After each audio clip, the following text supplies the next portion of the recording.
بسم اللہ الرحمن الرحیم۔ پاکستان روئے زمین پر مدینہ منورہ کے بعد واحد مملکت ہے جو اسلام کے نام پر قائم ہوئی تھی۔ یہی وجہ ہے کہ اس کے قیام سے لے کے آج تک دشمنان اسلام کے آنکھوں میں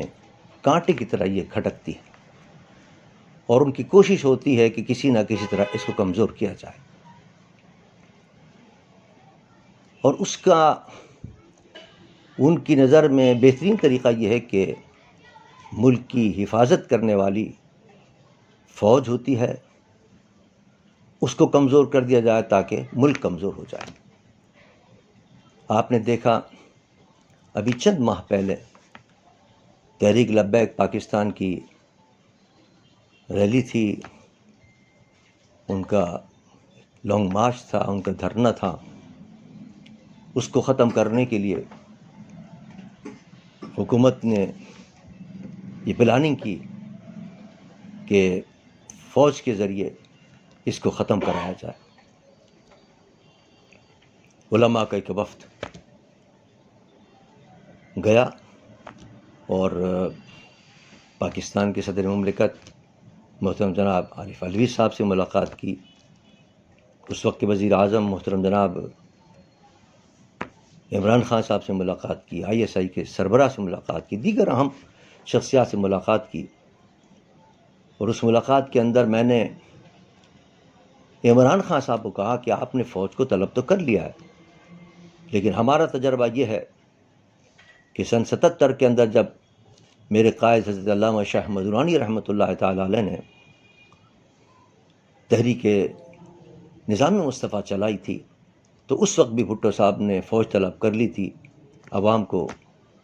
کچلنے کے لیے، لیکن 3 بریگیڈ فوج نے ان پر گولی چلانے سے انکار کر دیا تھا۔ میں نے کہا آج بھی یہی ہوگا کہ عاشقان مصطفیٰ صلی اللہ علیہ وسلم جس جوش اور جذبے کے ساتھ آ رہے ہیں، ختم نبوت کا نعرہ لگاتے ہوئے آ رہے ہیں،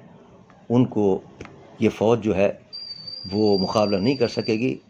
بلکہ اسی طرح وہ انکار کر دے گی جس طرح پہلے انکار کیا تھا۔ ان عاشقوں پر وہ گولی نہیں چلائے گی۔ الحمدللہ علماء کے مشورے کا یہ اثر ہوا کہ محترم جناب قمر باجوہ صاحب نے بڑے تدبر کا مظاہرہ کرتے ہوئے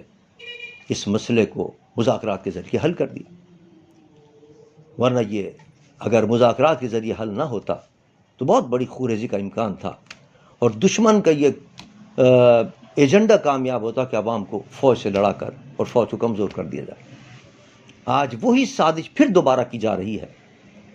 کہ عوام کو فوج سے لڑانے کی سازش کی جا رہی ہے کہ تاکہ فوج کو کمزور کر دیا جائے۔ آج بھی اس کا واحد حل یہی ہے کہ بیٹھ کے مذاکرات کے ذریعے اس کو طے کیا جائے، اور بالخصوص پھر پوری قوم کی نظر قمر باجوہ صاحب کے اوپر ہے۔ انہوں نے جس طرح اس وقت تدبر کا مظاہرہ کیا تھا، وہ پھر اپنی اسی تدبر کا مظاہرہ کرتے ہوئے اس مسئلے کو مذاکرات کے ذریعے حل کرنے کی کوشش کریں۔ اور جب ہماری ایک دفعہ ان سے ملاقات ہوئی تھی محترم جناب قمر باجوہ صاحب سے، تو اس زمانے میں وہ بڑی تعریف کر رہے تھے عمران خان صاحب کی، اور بڑے مداح تھے ان کے، اور جب ملاقات ہوتی تھی عمران خان صاحب تھے تو وہ بھی بڑی تعریف کرتے تھے قمر باجوہ صاحب کی۔ تو مجھے امید ہے کہ وہ محبتیں کام آئیں گی، اور اگر یہ بیٹھ گئے اور تو یقیناً کوئی نہ کوئی مسئلہ حل کر کے اٹھیں گے، اور قوم ایک بہت بڑے طوفان سے اور ایک بہت بڑی تباہی سے بچ جائے گی۔ ورنہ اس وقت جو صورتحال نظر آ رہی ہے، دشمن کے عزائم ہیں اور کہ کسی نہ کسی طرح فوج کو مقابلے میں لے آیا جائے عوام کے، اس سے سخت نقصان ہوگا اور ملک و قوم کا نقصان ہوگا۔ ہم پھر اپیل کرتے ہیں محترم قمر باجوہ صاحب سے کہ اپنی اسی پرانی محبتوں کو بروئے کار لاتے ہوئے بیٹھ کے اس مسئلے کو حل کر لیں مذاکرات سے، جس طرح آپ نے تحریک لبیک پاکستان کا مسئلہ حل کیا ہے۔ مجھے یقین ہے کہ آپ اس مسئلے کو مذاکرات سے حل کریں گے تو ملک و قوم ایک بہت بڑے طوفان سے اور ایک بہت بڑی تباہی سے بچ جائے گا۔